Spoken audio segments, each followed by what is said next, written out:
Huitième jour. Huitième excès d'amour. Ma fille, ne me laisse pas seule. Laisse reporter ta tête sur le sein de ma mère, car même de l'extérieur, tu entendras mes lamentations et mes supplications, et tu verras que celles-ci n'amèneront pas davantage les créatures ingrates à une quelconque compassion pour mon amour. Tu me verras ainsi encore tout petit bébé, tendant la main comme le plus pauvre des miséreux, pour demander au moins l'aumône de leur âme, dans l'espoir de gagner ainsi leur affection et leur cœur tellement endurci par l'égoïsme. Ma fille, mon cœur veut à tout prix conquérir le cœur de l'homme. C'est bien pourquoi, ayant épuisé le septième excès de mon amour, et voyant que l'homme reste toujours aussi réticent, faisant la sourde oreille, indifférent tant à moi-même qu'à mes biens, j'ai décidé d'aller encore plus loin. Mon amour aurait dû reculer devant une telle ingratitude. Mais non, il veut toujours dépasser ses limites. Et même depuis le sein de ma mère, par ma voix suppliante, il veut rejoindre tous les cœurs.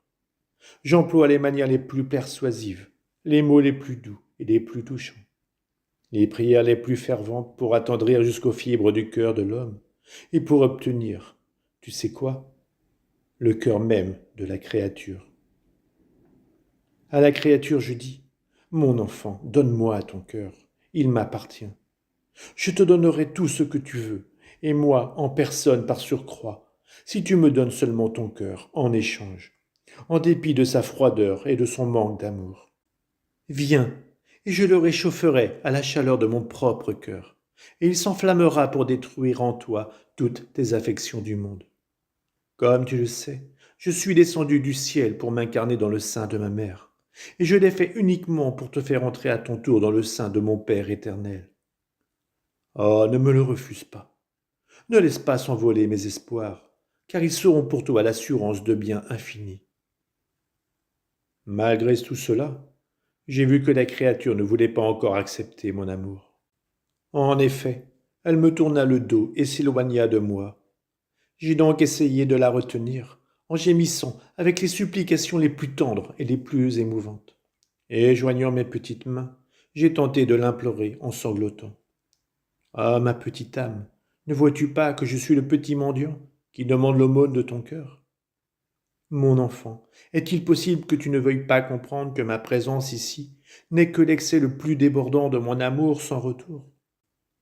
N'es-tu pas saisi de compassion en voyant ton Créateur se faire petit enfant, afin de n'effrayer personne et de pouvoir attirer la créature à son amour?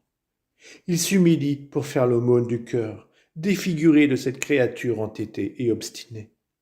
Pour l'obtenir, il se lamente, pleure, implore et supplie.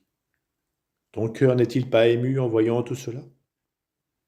Malgré tout cela, ma fille, la créature intelligente semble avoir perdu complètement l'usage de la raison, puisqu'au lieu de se laisser immerger dans les flammes de mon amour divin, elle cherche à les fuir. De là, elle court à la recherche d'amours insensés qui la feront tomber dans une confusion infernale. Et là, elle pleurera bien plus amèrement encore et pour l'éternité. Je fus tellement touché de compassion et en même temps horrifié par ces paroles de Jésus, que je me mis à trembler tout en considérant l'ingratitude des hommes et sa conséquence terrible, irréparable et éternelle.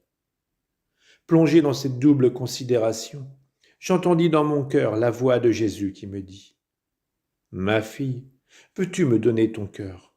Faudra-t-il que pour toi aussi je pleure, j'implore et me lamente pour gagner ton cœur et m'en rendre maître ?» Pendant que Jésus en pleurs me disait ceci, mon cœur se trouva submergé par une inconcevable tendresse pour cet amour sans réciprocité. Mon cœur fut envahi par un amour tel que je n'en avais jamais ressenti de semblable auparavant. Je lui dis, mon cher Jésus, ne pleure plus. Oui, oui, je te donne mon cœur et tout mon être, et je te les donne même sans hésitation. De plus, pour t'offrir un cadeau encore plus beau, laisse-moi enlever de mon cœur insensible tout ce qui n'est pas de toi.